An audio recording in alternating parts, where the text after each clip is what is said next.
The Earth has kept us busy for several tens of thousands of years, but around us lies an even greater expanse. It's a given that at some point we'd start to look up and wonder, what can we explore next? In fact, we've been doing it for quite a while. The Babylonians, ancient Chinese, and ancient Greeks loved to look up and wonder. Europeans got pretty good at it in the 18th century, but for most of human existence, we didn't have the means to do much about these inquisitive musings. Yet over the last century, humankind has accelerated in technological advancement faster than it ever has, and the means to explore the secrets of the universe are within our grasp. Let's be real though, it's still going to be quite a while before we can just hop on a spaceship, toddle over to another star system, and set forth to a brand new planet. Yet for many, it's tantalizingly close, so close that they just can't wait. And somewhere out there, a group of wannabe explorers created a teaser to realize what this incredible future of boundless exploration might be like. It became one of the most infamous launches and development cycles in video game history. Some see it as a story of betrayal, others an arc of redemption. You can make up your own mind as we delve into the origins of No Man's Sky.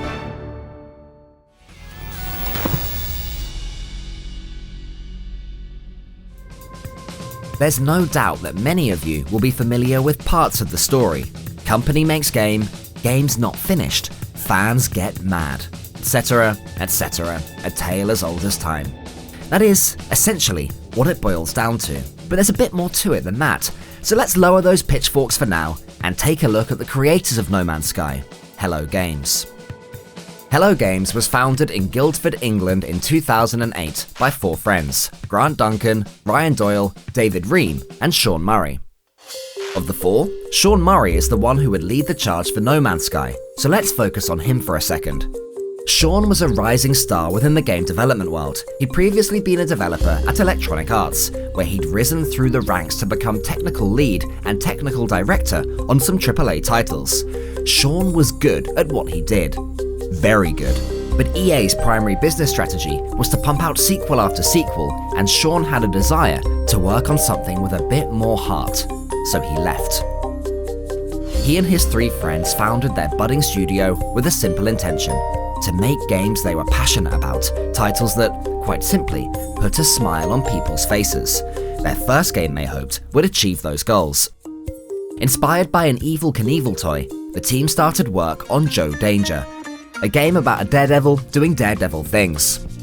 This may seem like something simple for a studio to push out, but they were a team of only 4, and this would make or break them.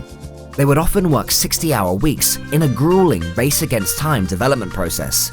Put bluntly, they had to get Joe Danger out before they ran out of money. Completing the game was only half the battle. There was no real hierarchy, no governing entity. Everyone was, essentially, on the same level.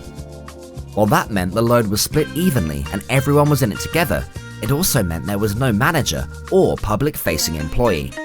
We've established these guys knew their tech, so even though it was a struggle, they would finish the game. Getting it out there, though, was another matter. They'd had it on show at London's Eurogamer Expo and received some buzz around their jaunty little title. Publishers weren't biting. The search lasted 9 months, and something had to give. Finally, it did. Hello Games ran out of money.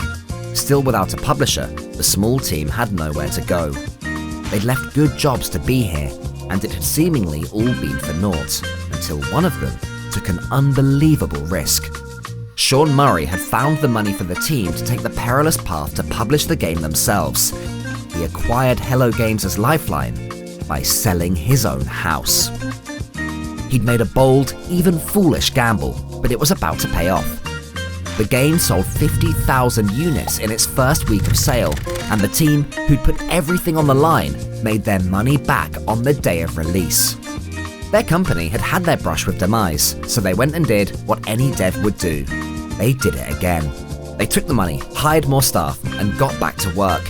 2 years later, they presented to the world Joe Danger 2, the movie, which was not in fact a movie, but a game, and not exactly a sequel, but it was sort of a sequel, according to David Ream. The sort of sequel didn't reach the same heights as the original, but it still shifted copies. They were no longer on borrowed time, nor did they have to sell their houses to keep development going. Now, they had some breathing room, and with that, Sean got to work on something a little bit different, in secret. He referred to it as Project Skyscraper. The group ran into publishing troubles for Joe Danger too, so while he was beavering away in secret, Sean Murray once again gave his colleagues a lifeline. Worried that the company would follow in the footsteps of other developers and fall into the trap of developing sequel after sequel, Sean believed they should pivot onto something entirely new. And so he decided to casually build a game engine. This would be tricky enough for most mortals, but what Sean was looking to do was next level. He theorized that an engine could keep adding to itself, generating new layers and building forever onwards, like an infinite skyscraper.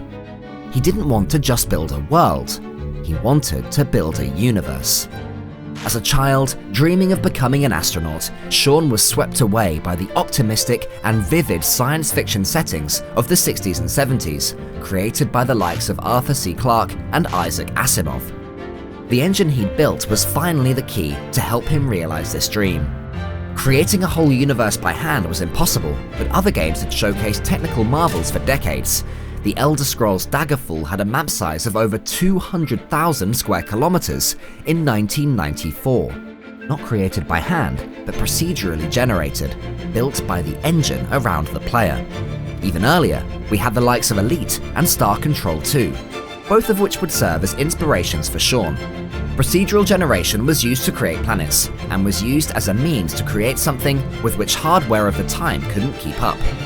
All of these titles were groundbreaking for their time, and this new piece of tech, which Sean had devised, had the potential to be even greater. He wanted to build something big, and he had the means to. To fully understand the scale of what Sean wanted to do, let's just take a step back, do a bit of maths, and get our heads around the scope of this. So, this lovely planet we call home is one of 8 planets in our solar system. Sorry, Pluto. Our solar system is part of Orion's arm, which is shared by roughly 800 million other star systems. The arm is one of several within our galaxy, the Milky Way, which is made up of at least 100 billion stars. Yet, we're on the smaller side. One of our larger neighbours, Andromeda, is home to around 1 trillion stars. But the Milky Way and Andromeda are only 2 galaxies in the universe. 2 out of an estimated 10 trillion, although that number is very much up to debate. We're still counting. We can't count that high. The point is, the universe is just incomprehensibly massive, and is it growing, is it staying the same size? Nobody knows, but that's what Sean wanted to make, what he felt his new engine was capable of. His engine could generate worlds, systems, and galaxies, leaving Sean and the team to fine-tune the smaller details and make it into a game. After unveiling it to his co-workers, that's just what they did.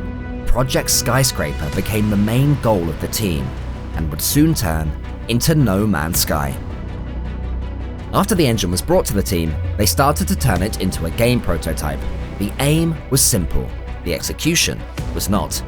They wanted to create a vision that was reminiscent of sci-fi movies from the 60s and 70s, and visually, they took inspiration from both cult sci-fi, including the illustrations and work of Chris Voss, as well as more mainstream examples. They saw the rising 2 suns on Tatooine from Star Wars as the ultimate alien image, and wanted to emulate awe-inspiring scenes like it. That's all a lot easier said than done. One major pitfall came when they tried to realize their basic concept. They wanted to create planets, and a lot of them. Games that had previously created procedurally generated worlds were working on a flat plan. Planets, and cover your ears, flat earthers, are spherical. Imagine wrapping a large piece of paper around a globe. There's gonna be some inevitable distortion and overlapping. So, the team thought outside the box. What if they modeled the planets as cubes and, with a little bit of mathematical wizardry, morphed the cubes into spheres along with the generated environment? Little eureka moments came fast and frequently. Much like Sean had envisioned, they were breaking new ground for the first time, exploring the unexplored. They had to be smart about it. They had inspirations, but there wasn't anything to emulate. They kept the project close to home and didn't want to bring it to the public, partly because it was so ambitious and a very long shot from what they wanted it to be, but mostly because they believed people may develop misconceptions for the game and build it into something they couldn't possibly make. Their intention to keep it under wraps, however, didn't last long. When the ultimate showman within the gaming industry, Jeff Keighley, got a whiff of the project, he urged the team to put it on display and show it to the world. Hello Games had their reservations, but Keighley is a tenacious and persuasive man, and finally convinced them. The world caught its first glimpse of No Man's Sky at VGX in 2013. They'd never witnessed anything like this before in gaming. The players were on board and wanted more. For the team at Hello Games, this concept, turned engine, turned prototype, was fully out there. Now, there was no going back, and their lives were about to change forever.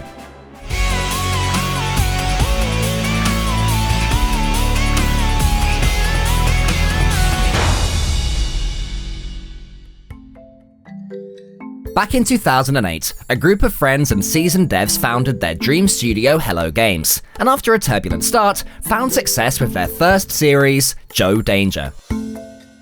After they ran into trouble over a publishing deal for Joe Danger 2, one of the four, Sean Murray, revealed he'd been working on a secret project. He took it to the team, and before long, it turned into their next company project, No Man's Sky, which was unveiled to the public at VGX in 2013. The game amassed an eager crowd who were hungry to see more. Two looming issues now rose ahead of the studio. Their tiny team had to create this incredibly ambitious title, and they had to deal with something that was brand new to their company: astronomical and unrelenting media hype. The prototype of the game was out there, the concept had caused a stir, and the eyes of many were on this tiny team in Guildford. Following VGX, they went to battle stations. They hired a few more staff and got their heads down to carry on with production. Once the public had caught a whiff, however, it wasn't long before the media came knocking. The game had been Sean Murray's brainchild, so he opted to step in front of the camera to take on interviews, talk about their title, and get the word out there. Sean was good at a lot of things. He was committed to the studio and the project. He was a great developer. He'd built an incredible engine almost single-handedly.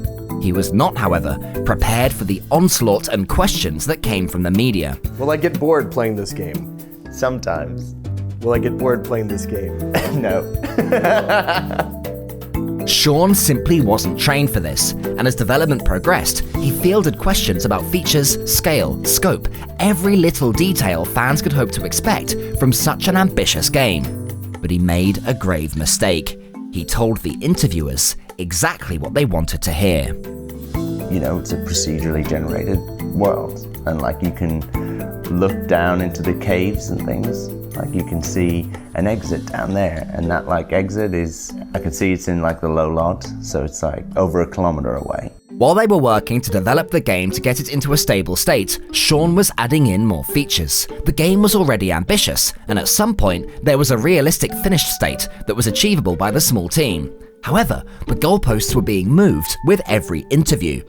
Expectations were being set as if fans were waiting on a AAA title by a huge developer, not a fresh indie dev. Interest in the game was no bad thing, but this was spinning out of control. Sony soon came knocking, wanting to feature the game front and center. The team agreed to Sony's terms, but it was a double-edged sword. More people watching the game meant greater expectations, and greater expectations meant bigger potential downfall.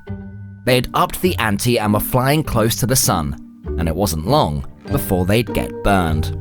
The desire for Sony to put their title forward as a featured PlayStation game had several ramifications. First and foremost, it attached with it a hefty price tag to the game, in line with AAA games from huge studios. As such, players weren't expecting an indie title. They were paying for something with a level of polish that would normally be pumped out by a studio of 150 developers, minimum. Secondly, it put a clock on the development. They announced the game would be available on the 21st of June 2016. Moving that release date wasn't as simple as if they were to publish it themselves. There would be big ramifications and could only be done as an absolute last resort. As the release date neared, Sean was still on the PR circuit, fielding more questions and giving unrealistic answers. Sure, it hyped the game, but it also added even more objectives for the development team to try to fulfill. Can you land on a comet? Yeah, at the moment you can land on asteroids. It all proved too much, and it became clear that the game could not be released. There was a change of tone in interviews. Sean resorted back to their initial ethos. They wanted to take a step back and lower expectations. The damage had already been done. The launch was pushed back to the 9th of August, which gave them only 6 weeks to tick off as many of Sean's promises as possible and get the game in a ready state. 6 weeks is not long enough. After a brutal scramble, the time was up, and the game was shipped to the public on the 9th of August 2016. As a last-minute bit of PR, they even got comedian Bill Bailey to appear in an ad. I named this planet Billtopia. It was one of the biggest pre-sale events in gaming history. It topped sales on the PlayStation Store and sold close to 1 million on Steam. Legions of fans were eager to get stuck into the game that promised to be a landmark title. They were ready to leave their mark on a universe consisting of over 18 quintillion planets. But they were to be sorely disappointed. The game had promised a dense universe with countless features that just weren't there. Large-scale space battles, day and night systems, animals interacting with each other, crashed freighters to explore, base building, customizable ships, all the things that Sean had confirmed would be in the game during his interview circuit were absent. And these are but a few of the features that players were expecting. Essentially, it was a game with a basic gameplay loop of gathering, crafting, and moving on, with no satisfying end goal. It was, in a word, hollow. The only thing that existed in abundance were bugs, but none of the ones that players were excited to see from the trailers. Critics panned it on launch, and fans were quick to voice their problems. Video after video arose of players frustrated, even downright furious with the game. Most wanted their money back. In the UK, the sales dropped by over 80% a week after release. A month after launch, active players were only 4% of what they were initially. Any that still had hope begged for Hello Games to do something, anything, to fix the issues and provide the game they'd been promised. They got nothing. Most assumed the studio had simply taken the money and ran. Those that held out hope to hear something from Hello Games felt they were fighting a losing battle. 3 months passed without word from the studio. For many, this was the most damning action they could have taken. But if Sean had learned one thing, it was that actions speak louder than words. He'd not run off to some tropical island with bags of pre-order cash. No, instead, he got straight back to work. His team was still behind him. He'd rerouted any hate mail, negative press, and negative feedback to come to him and him alone. The most important thing he did, however, was to freeze out the press. On the 26th of November, Hello Games unveiled something. Not just another hotfix to squash bugs, but something bigger. They called it Foundation. With it, they brought in base building, farming, freighters, new technologies, and resources. It didn't quite win over the fans, but they were just getting started. A few more months passed, and the team put out Pathfinder. Land vehicles were added to the game, visuals were updated, and ships were overhauled. Soon after, they sought to look at one of the most damning criticisms of the game, its lack of purpose. Atlas Rises revamped the entire story, breathing life into the universe and tying together various aspects from the game. Progress was rapid, but they still weren't finished. Just under 2 years from the original release date, the 24th of July 2018 saw the release of the biggest update yet, Next. This was an overhaul, implementing dozens of features promised from launch, from character customization to more diverse planets. There was finally agreement between fans that they were playing the game they'd originally purchased. This was Sean Murray's original vision, and it was good. Hello Games had let down millions, and their company's reputation had been dragged to hell and back. However, simply making amends wasn't good enough.